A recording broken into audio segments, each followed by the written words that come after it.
尼站在巨大的金色审判之秤前，柴头人参神阿努比斯在称是阿尼的心脏重还是真理之语重。阿尼确有其人，他是一名来自古埃及底比斯市的抄写员，生活在公元前13世纪。这是他的亡灵书中的一幅场景。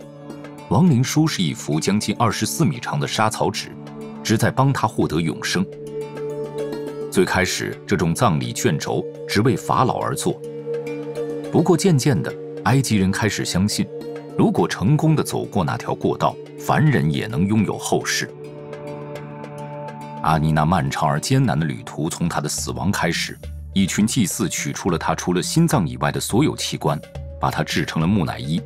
心脏是安放情感、记忆和智力的地方。接着他的身体被填满了泡碱，并被树枝泡过的亚麻布包了起来。除此之外，这些布还被施了保护的咒语，并且还放置了圣甲虫护身符。这个护身符在稍后起了大作用。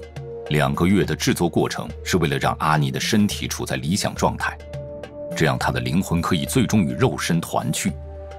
不过一开始，灵魂必须要通过死亡之狱，或者称为阴间。这是一个充满着巨大的洞穴、火海以及魔力之门的领域，由害人的野兽把守，蛇、鳄鱼和被称为血海狂舞者的半兽人等等。雪上加霜的是，那条蛇阿佩普及毁灭之神会潜伏在阴影之中，随时准备着吞噬阿尼的灵魂。所幸阿尼有备而来，他带着有魔法的亡灵书。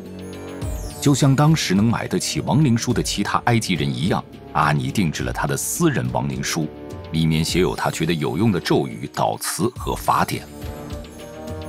有了这样的武器库，我们的英雄穿过重重障碍，击退了怪物的袭击，小心翼翼地躲过了阿佩普，终于来到了正义与真理女神玛亚特的大厅。在这里，阿尼迎来了他最终的挑战，他要让42名评估神信服他有着光明磊落的一生。阿尼走进每一位神，说出自己的名字和自己从没犯过的一项罪名。在这些忏悔或是澄清中，他宣称自己从没把人弄哭过，不过是个会偷听别人讲话的人，也从来没有污染过水。可是阿尼真的有着这样完美的一生吗？并不是。不过这是圣甲虫护身符起作用的时候。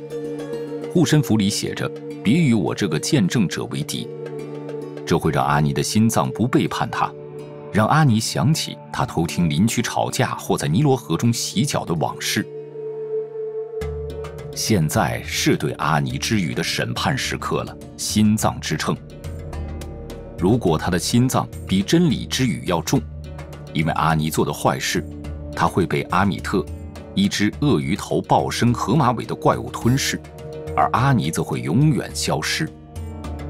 但阿尼是幸运的，他的心脏经过审判是纯净的，太阳神拉将他带往冥界之王奥西里斯，后者将给予最终他进入永生世界的批准。在无尽的繁茂的芦苇田里，阿尼见到了他已逝的父母。这里没有伤心、痛苦或是愤怒，但是这并不是阿尼旅程的终点。像别人一样，阿尼必须培育一块土地，被放在他墓中的舍波提娃娃会帮他一起培育土地。今天，阿尼的沙草纸藏于大英博物馆，从1888年起就一直在那里。只有阿尼真正知道他死后经历的一切。但是多亏了他的亡灵书，我们可以想象他开心地在永生世界中照料他的庄稼了。自人类一开始知道了如何避免死亡以来，人类一直对死后会发生什么这个问题深深着迷。事实上，这个问题是许多宗教的基础。观看这个视频，深入了解世界5大宗教，